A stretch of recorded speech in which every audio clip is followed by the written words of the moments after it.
आजची गटनेत्यांची मीटिंग ही दीर्घ झाली, खूप दिवसानंतर झाली, परंतु चांगली चर्चा झाली. आयुक्तांनी बऱ्याच गोष्टी म्हणजे आता ते अजेंडा तिथे मांडले, मान्यता दिली. काही ठिकाणी माहिती आली, ती माहिती दिली गेली आम्हाला कचरा संबंधित वगैरे. तर 2020-21 चे जे अजेंडा होते ते सगळे दप्तरी दाखल केले. कारण नवीन फ्रेश विषय असताना त्याच्यामध्ये प्लाझ्मा सेंटरचा एक विषय होता. त्याच्याबरोबर आयुक्तांनी झालं की मी सकारात्मक विचार करून असलेल्या कर्मचाऱ्यांचं काय करायचं. 30 कर्मचारी आहेत आणि ते प्लाझ्मा कल्चर सेंटर नॅशनल हे बंद करते. आमचं म्हणणं आहे अनुभवी लोक आहेत, त्या अनुभवी लोकांना आपण महापालिकेमध्ये मर्ज करा. आणि इतकी वर्ष काम केल्यानंतर बाहेर फेकणं आणि ते मध्यावर गेले, एजच्या मध्यावर गेले. काही मुलांची शाळा कॉलेज चालू असतील, काही मुला मुलींची लग्न असतील आणि अशा पद्धतीने आता त्यांना काढणं तर मला वाटतं योग्य नाही. हे आम्ही चर्चा केली आहे. काही ठिकाणी जे मध्ये जे घडलं, प्लाझ्मा बाहेर गेला किंवा प्लाझ्मा त्याच्यावर एक चर्चा झाली, ते अधिक सतर्कतेने आपण करायला पाहिजे. त्याच्यानंतर अनेक मुंबईत होत असलेल्या कचऱ्याबाबत तसंच दोन पहिले मला ते हे दे जरा दोन संस्था महापालिकेने केलेल्या त्याच्यावर चर्चा झाली आहे.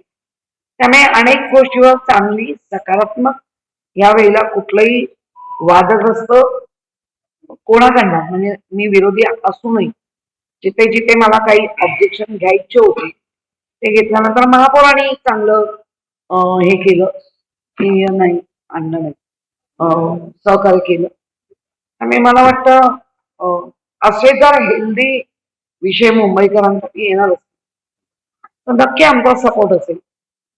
परंतु काही महापालिकेच्या निधीबाबत किंवा महापालिकेच्या ठेवींबाबत किंवा महापालिकेच्या अनावश्यक खर्चांबाबत तिथे नक्की विरोध. महानगरपालिकेतील स्वीकृत नगरसेवक आहेत शिवसेना शिंदे गटाचे राजेश सुर्वे, त्यांचं असं मत आहे की मला निधी मिळालेला नाही, जो मिळतो त्याच्यापेक्षा वाढीव निधी देण्यात येण्याची मागणी. कोण? प्रकाश सुर्वे यांची चिरंजीव आहे. त्यांनी जावं, शिंदे त्यांचेच आहेत, उप मुख्यमंत्री आहेत. त्यांनी राज्यातून वाढवून आणावं आणि महापालिकेला कळवावं. त्यामुळे स्वीकृत नगरसेवेला 60 लाखाचा फंड आहे, त्याच्या व्यतिरिक्त मिळत नाही. मानधन पण मला वाटतं मिळत आणि त्याच्या व्यतिरिक्त बाप पण वडील आमदार आहेत, आणावं त्यांनी. पुढच्या स्वीकृत नगरसेवकांना पण फायदा होईल, आमचेही आहेत, आमच्याही नगरसेवकांना फायदा होईल. करावं त्यांनी, आमचा सपोर्ट करा. वडिलांना सांगा मांड. आज गटनेत्याची बैठक पोराच्या दारामध्ये शिवसेना शिंदे गटाच्या गटनेते कामामध्ये बैठक आल्यावर सोडून निघून गेल्याची चर्चा आहे. काय एकूणच त्या बैठकीमध्ये घडलं काय? नाही, मला याची कल्पना नाही, कारण मी तेवढा त्याच्यासाठी मी निघून आलो. परंतु शिंदेचे एक बीएसटी चेअरमन आणि एक इम्प्रुव्हमेंट चेअरमन दोघंही होते, ते शिंदेचेच आहेत ना.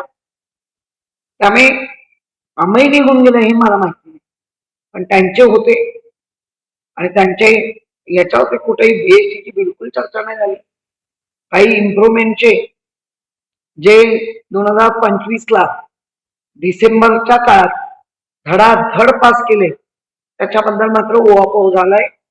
ते आम्हाला श्वेतपत्रिकेच्या माध्यमातून तेव्हा आम्हाला एका डीएमसीने सांगितलं तुम्ही आरटीआय टाका. खरं म्हणजे असं बोलणं डीएमसीनी तरी सांगू नये, आम्ही ट्रस्टी आहोत, आम्हाला आरटीआय टाका असं सांगणं हे रॉंग आहे. हे त्यांचं नाव नाही सांग, पण हे बरोबर नाही. त्यामुळे चांगल्या याच्यामध्ये झालेली चर्चा आहे आणि दोन्ही ते शेवटपर्यंत टेक देऊन होते. मग यांच्या गटनेत्याचा अपमान होतोय त्या सदस्यांना माहिती नाही. मग त्यांच्या नक्की काय चाललंय मला नाही माहिती.